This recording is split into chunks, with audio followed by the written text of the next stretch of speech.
need to listen to this if you're going to have building work done, so that you don't fall into the same pit of despair that my darling boy and I did for over a year. It all started when our conservatory started leaking, and we decided to dispense with the conservatory because frankly it wasn't fit for purpose. It was way too hot in the summer, like an oven, and absolutely freezing cold in the winter. So we decided that we would get it torn down and replaced with an extension that would go over the back of the house. Now, I didn't want just any old extension. I wanted something really nice and modern with great big picture windows and tons of light, because I was going to use it for my studio to paint. So I found a really lovely architect, looked on his website, and it just looked heavenly, the stuff that he did. His name was Christopher Burt, by the way.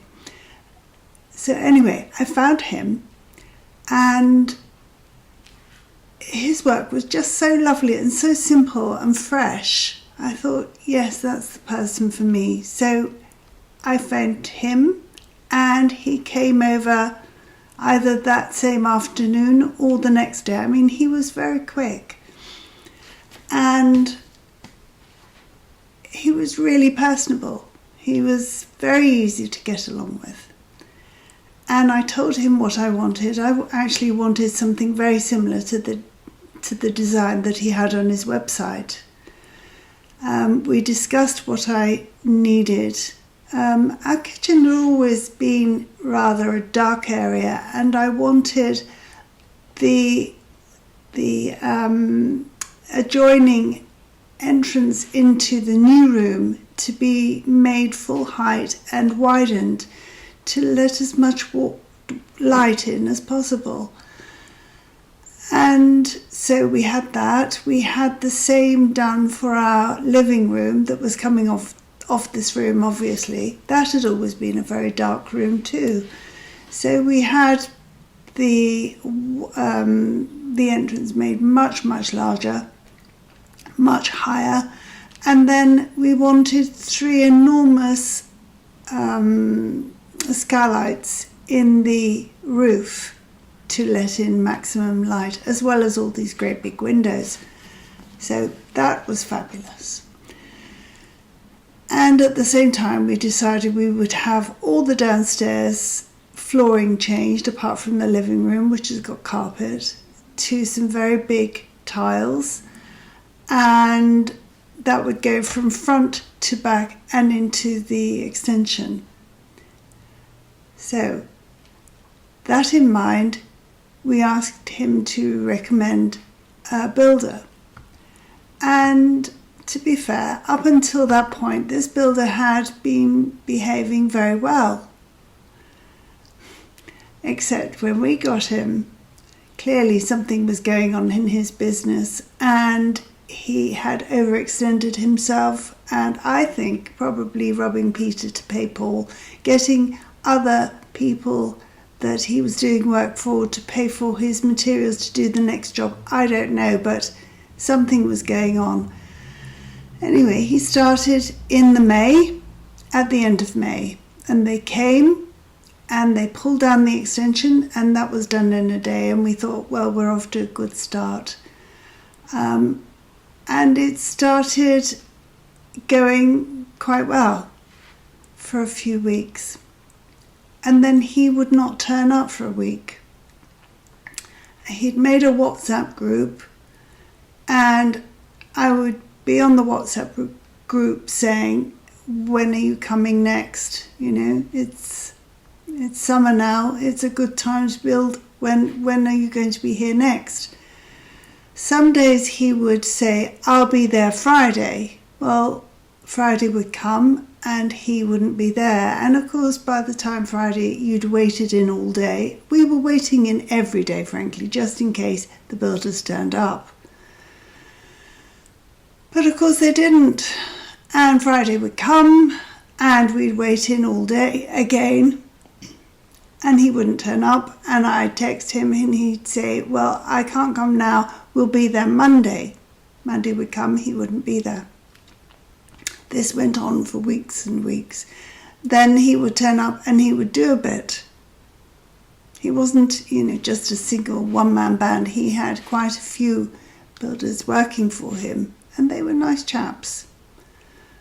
But he was running the show, and he was unreliable and untruthful, actually. He would say he would do things, he'd say he'd ordered stuff, and he clearly hadn't. So this build was meant to last 16 weeks.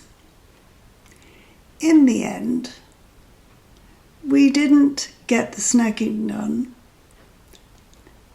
The main bits that we wanted redone, that needed to be redone because they'd either cracked because they weren't installed properly, or the pipework on the big radiator was bent, so that needed to be redone.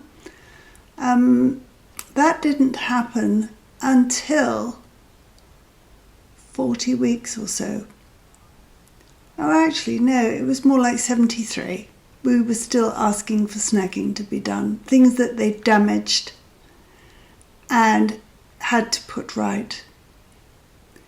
Now, there were a certain amount of things that really, really needed to be done. For example, the tiles, the big tiles that had been installed incorrectly and they had cracked, and the bent radiator pipe, which was dodgy and looked dreadful. So those were done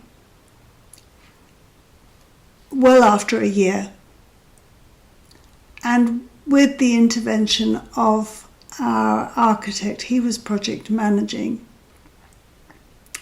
However, at week 73, I've just looked through the messages that I was sending to my architect, and it was week 73 and they still hadn't repaired all the damage they did on the driveway and things like that. Anyway, it turned out that it got so bad I just didn't know what to do. And anybody can appreciate having work done in your house is incredibly stressful. Having to stay in every day thinking that somebody might turn up to do the work because they've said they will, and you live in hope. And of course they didn't. And it should have been 16 weeks, and we were well past a year. I had known that they hadn't been in touch with the people that do the inspections for the build, and so I had been in touch with them myself and sorted that out, and they had to come and be there when the inspections were being done. Otherwise we wouldn't have got it signed off, which would have been awful. So obviously it wasn't going well. I felt absolutely powerless to know what to do, and that's a dreadful feeling when somebody takes away your power and you feel as if you're in such a bad position you don't know where to turn. So one day I went to get my hormones done because I'm an old lady and I'm on HRT. And I went to her, my doctor, and I was in such a terrible state that I started crying. I was so stressed. My hair had begun to fall out massively through the stress. And often I would be in tears to my husband saying, what are we going to do? We're left with this build that's not finished. It's going to cost us an absolute fortune on top of the stuff that we'd already paid to this builder.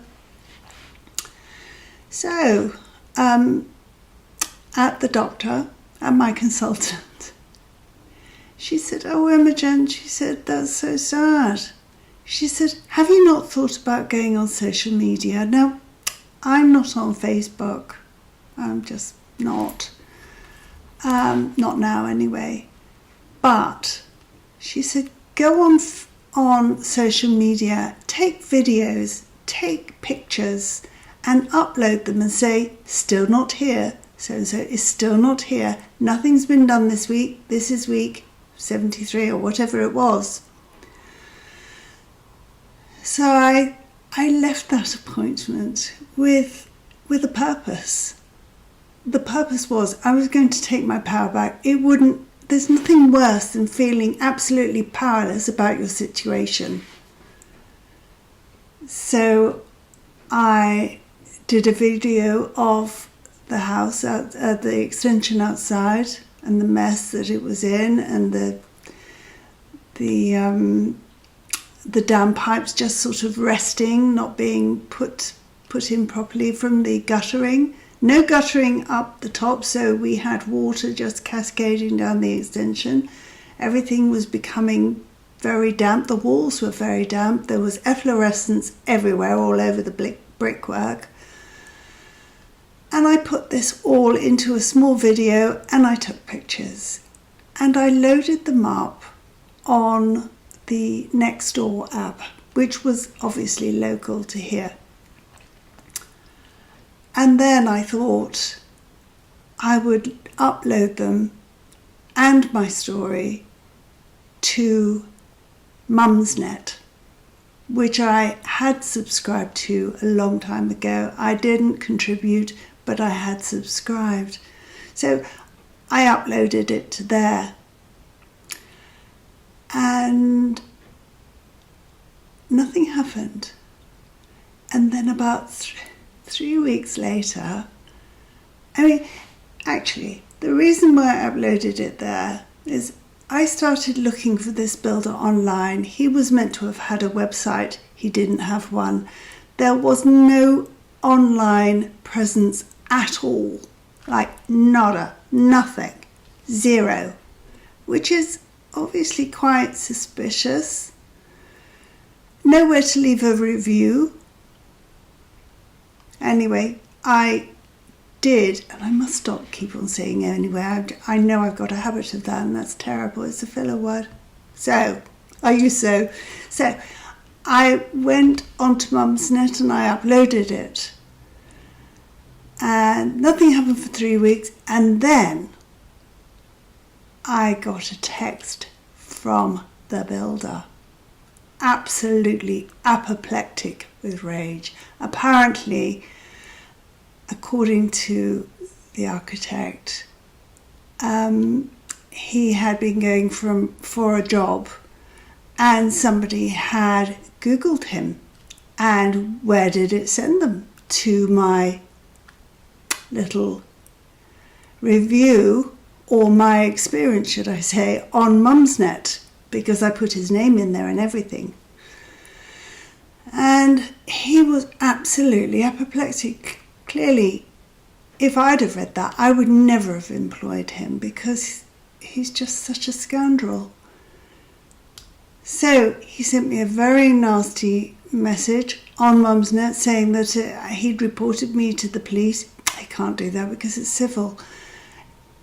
But he said he reported me to the police. It was illegal for me to write about him and use his name.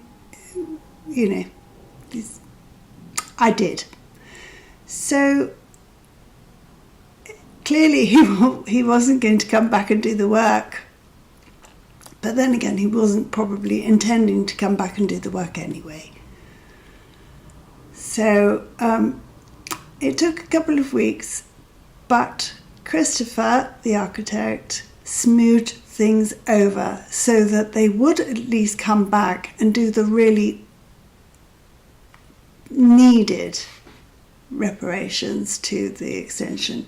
For example, fitting the cupboard doors. I mean, they were meant to be mirrored. In the end, they were just normal doors that we ended up having mirrored by another company, a reputable company, which we should have done in the first place, really. So we had that.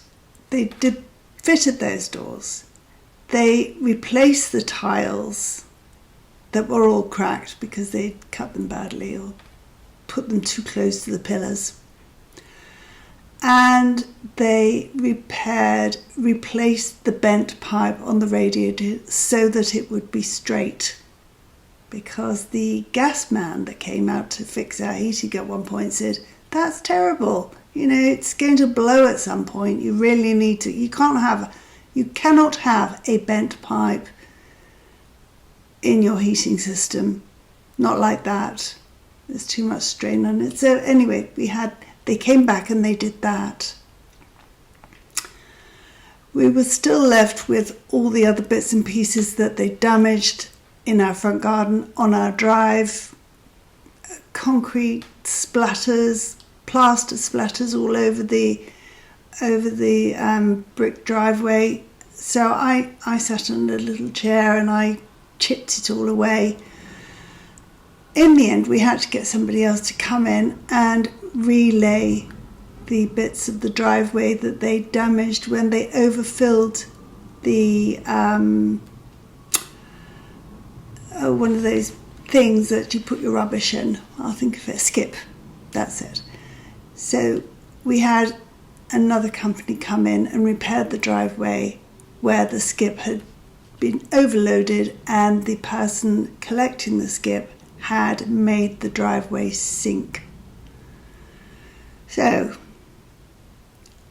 we never did get those bits done. I think where we went wrong was because they would invoice us every week. And when I think back, often, especially with the roof, they were charging us something like £10,000 or something for the roof. It's a flat roof. And it wasn't finished when they sent their invoice. We didn't get that roof actually finished until the following year almost. We'd had one whole winter with it, only with the first sealant on it. And we didn't get the rest done until the following summer. So we had paid them all that money for something that was only half done. So in retrospect, we were paying for stuff that we hadn't had done or wasn't completed. And I think we got to the stage where practically every penny of that bill had been paid, and no wonder they didn't want to come back. No wonder they had no impetus to come and finish the work. No, that was a mistake. Don't do that, and always make sure that you're getting your inspections done. You can't rely on the word of a builder, really. It's that important that you really need to do it yourself and check. I'm so glad I did. So after that video went out and the article went into Mumsnet, several months later I got an email from somebody who'd read my article, my review, and they too had 2 jobs going on with this builder, and he had let them down terribly. The people had to loan the builder money, and they hadn't got any certificates at all. So they are in an absolute dire position. It's very sad. And I got another email from somebody else who had building work done by this builder. They were in the same position, work not done satisfactorily, not turning up, lying, all that dreadful stuff that just makes you want to tear your hair out, or in my case it just falls out. So I want to say that at the point when we were despairing the most, starting to take control by going onto social media and naming the builder did make me feel better, but more importantly, it got them to finish the most pressing bits of our build that were left being not done. That we would have had a great difficulty getting somebody in to continue somebody else's shoddy work. So if you can learn anything from me and our experience, it would be that. And also make sure that you are not paying a single penny more than for the work that has been done to date, because otherwise you'll be in trouble like we were for well over a year.